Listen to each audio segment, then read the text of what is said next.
Et je salue Jean-Luc Lemoine. Bonjour Jean-Luc. Bonjour à tous. Jean-Luc, tous les jours vous intéressez à un programme pour nous, c'est votre session de rattrapage. Et aujourd'hui, vous m'avez dit que vous étiez heureux car on touchait enfin au but, c'est bien ça? Eh ben oui Philippe, ce matin je suis arrivé à la rédac de Culture Média, j'avais jamais vu une ambiance pareille. Alors, comment elle va la vedette? Ça y est, hein? Il a eu son article. Depuis le début de la saison, quasiment aucune reprise de l'émission sur les sites médias. Moi, tous les jours, je montais sur le toit d'Europe 1 pour voir si l'émetteur fonctionnait encore. Eh ben oui. Hier, monsieur Philippe Vandel a enfin eu droit à un papier sur Pure Média. Le titre, je vous le lis. Accumulation de boulettes de Philippe Vandel face à Cyril Ferraud sur Europe 1. C'est vrai. On nous écoute, Philippe.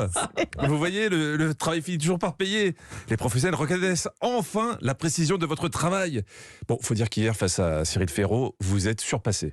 Vous êtes la nouvelle tête d'affiche de France Télé. Vous présentez pas moins de 5 émissions à vous seul. Il y a les jeux Slam, personne n'y avait pensé. La nouvelle version de la carte au trésor.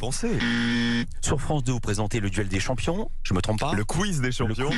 Vous êtes éliminé, Philippe Vandel. Et le jeu 100% logique, la réponse est sous vos yeux, qui revient après-demain samedi à 21h sur France 3. C'est bien ça? Sur France 2. Sur France 2. Oh là là.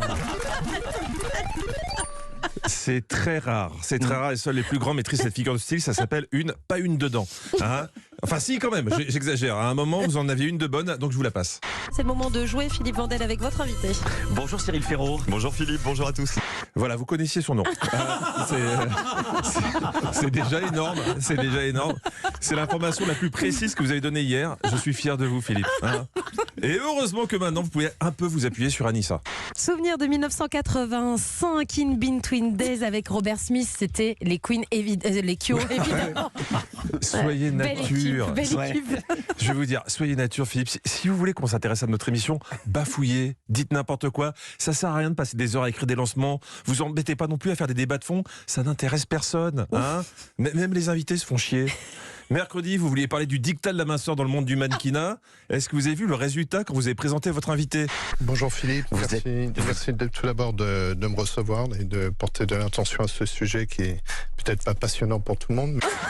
Ah bah c'est sûr qu'après t'as envie d'écouter la suite. Hein. En plus, personne n'est dupe. On sait pourquoi vous avez fait ce sujet. C'était juste pour faire passer un message à la direction d'Europe 1. Très souvent sur le backstage du défilé, vous aviez du champagne, rien à manger. À 6h du matin, il y avait du champagne. À 6h du matin, il y avait du champagne. Et pas de croissant. Mais pas de croissant. Ah bah ici c'est l'inverse. À 6h, il y a des croissants et pas de champagne. Ça va vos revendications de grands bourgeois là? Alors monsieur veut du champagne le matin? Pourquoi? Comme ça il pourrait demander à Cyril Ferraud s'il est content d'animer Koh-Lanta et n'oubliez pas les paroles. Hein? Estimez-vous heureux avec vos croissants. Vous connaissez beaucoup de professions, quand tu arrives au boulot il y a des croissants qui t'attendent. Hein? Alors qu'à Europe il y a des viennoiseries à disposition. Tout le monde les mange pas, mais au moins les gens les touchent. Hein. Ça crée du lien entre les équipes. Moi, ce matin, j'ai pris un croissant. Je me suis dit, peut-être que Dimitri Pavlenko l'a mâchouillé avant. C'est du partage. Est-ce qu'il se plaint, Olivier Benkemoun? Non, jamais. Ça arrive toujours après. Voilà. Vous avez vu, j'ai rien dit sur Olivier aujourd'hui. D'habitude, j'aime bien regarder ces transitions avec Pascal Pro sur CNews. Parce qu'à chaque fois, Pascal le maltraite un peu. Là, j'arrête. Parce que j'ai peur que ça l'ait vexé. Il a changé, Olivier. Il devient impertinent. Écoutez la transition de lundi après le week-end des Césars. J'ai trouvé que l'Assemblée avait été gentille avec Madame la ministre de la Culture, à juste titre d'ailleurs. Puisque... Vous attendiez à quoi? Qu'il la pende? Oh là là. Ah oui, non mais c'est fini là, Olivier qui encaisse. Hein. Maintenant, c'est qui s'y frotte, s'y clash. Je pense que d'ici 2 mois, il défie Booba et Karis dans un octogone. Pascal Pro, ça l'a étonné ce petit changement de ton. Maintenant, Olivier, c'est la pire des teignes. Et Monsieur Pitt était là. Et ça, c'était formidable. Monsieur Pitt. Ah, Brad Pitt. Traverser la vie avec la gueule de Brad Pitt, ça c'est quand même... Il a l'âge de Jean Castex, je vous le rappelle. C'est vrai. Quel Vous vous souvenez qu'il a l'âge de Jean Castex. Oui, je ne sais pas pourquoi vous dites ça, c'est pas gentil pour Jean Castex. Pourquoi vous êtes méchant, naturellement. Et oui, les méchants, ils montrent enfin son vrai visage, Olivier. Et moi, je vais m'arrêter là avant qu'il me crève les pneus. Allez, bon week-end à tous. Bon week-end, Jean-Luc. Je vous dis à lundi. Vous serez en spectacle ce soir. Attends, j'annonce qu'on va voir Jean-Luc en chair et en os.